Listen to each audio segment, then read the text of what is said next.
کی 27ویں سورہ مبارکہ، اس کا نام سورہ نمل ہے، اور عربی میں نمل چونٹی کو کہتے ہیں۔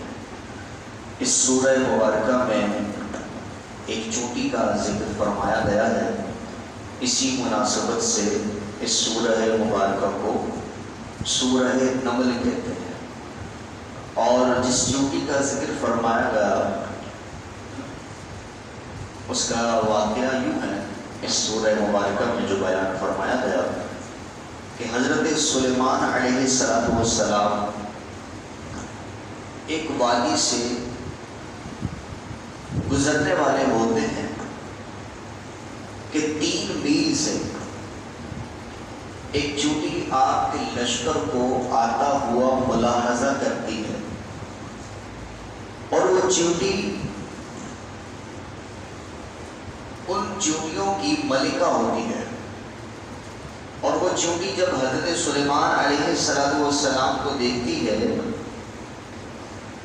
تو اپنے تمام ساتھیوں سے کہتی ہے، دیگر چونٹیوں سے کہتی ہے کہ اللہ کے نبی حضرت سلیمان علیہ السلام اور آپ کا لشکر اس وادی سے گزرنے والا ہے، لہذا کہیں ایسا نہ ہو بے خیالی میں اللہ کے نبی حضرت سلیمان علیہ السلام کا لشکر بے خیالی میں تمہیں روکتا ہوا نہ چلا جائے، لہذا ان کے آنے سے پہلے اپنے دلوں میں داخل ہو جاؤ۔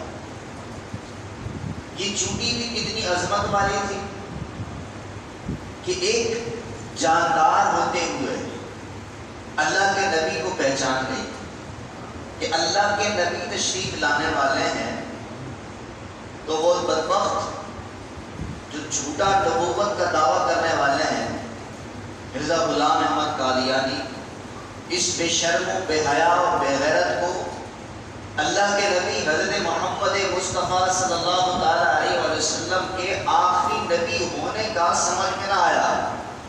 ایک چونٹی کو سمجھ میں آ گیا کہ اللہ کے نبی آ رہا ہے، لیکن یہ بدبخت اللہ کے نبی اور آخری نبی کو نہ سمجھ پایا اور جھوٹا نبوت کا دعویٰ کیا۔ اور 3 میل سے اس نے دیکھ لیا کہ حضرت سلیمان علیہ السلام کا لشکر آ رہا ہے۔ اللہ تبارک و تعالیٰ جسے چاہے آنکھوں کا نور اس شان کے ساتھ عطا فرما دیتا ہے کہ چونٹی کتنی معمولی سی طاقت رکھتی ہے، معمولی سا جسم ہوتا ہے، انگلیوں سے رونق دی جاتی ہے، مسل دی جاتی ہے، چھوٹا بچہ بھی اسے مسل دیتا ہے، لیکن اللہ تعالیٰ جسے طاقت دینا چاہے اس طرح اسے مضبوطی عطا فرما دیتا ہے۔ حضرت سلیمان علیہ السلام نے جب اس چونٹی کی گفتگو کو سنا تو قرآن کہتا ہے فَتَبَسَّمَ ضَاحِكًا مِنْ قَوْلِهَا۔ حضرت سلیمان علیہ السلام چونٹی کی اس بات کو سن کر مسکرانے لگ گئے۔ یہ کوئی فرضی واقعہ نہیں ہے، فرضی خاکہ نہیں ہے، بلکہ قرآن بیان فرما رہا ہے کہ چونٹی کی اس بات کو سن کر حضرت سلیمان علیہ السلام مسکرانے لگے۔ اللہ کے نبی علیہ السلام نے 3 میل دور رہ کر اس چونٹی کی آواز کو سنا کہ کسی نے اس کی آواز کو قریب سے بھی نہیں سنا ہوگا۔ مچھر بھنبھناتا ہے اس کی آواز آتی ہے، مکھی بھنبھناتی ہے اس کی آواز آتی ہے۔ کیا کبھی کسی نے چونٹی کی آواز سنی ہے؟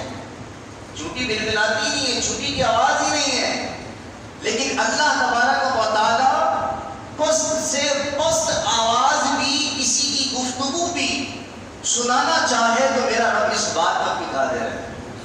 اللہ تبارک و تعالیٰ نے 3 میل دور سے حضرت سلیمان علیہ السلام کو اس چونٹی کی آواز کو سنوا دیا۔ تو حضرت سلیمان علیہ السلام اللہ کے نبی ہیں اور ہمارے آقا سردار انبیاء ہیں۔ اگر کوئی عاشق کہے تڑپے جو ہم یہاں مدینے خبر کہی تو مولوی صاحب کہتے ہیں شرک ہو گیا۔ اتنی دور سے نبی کیسے سن سکتے ہیں؟ نبی کی یہ شان کہاں؟ جناب قرآن بیان کر رہا ہے نبی تو اس آواز کو بھی سن لیتا ہے جس کی آواز دنیا نہیں سنتی.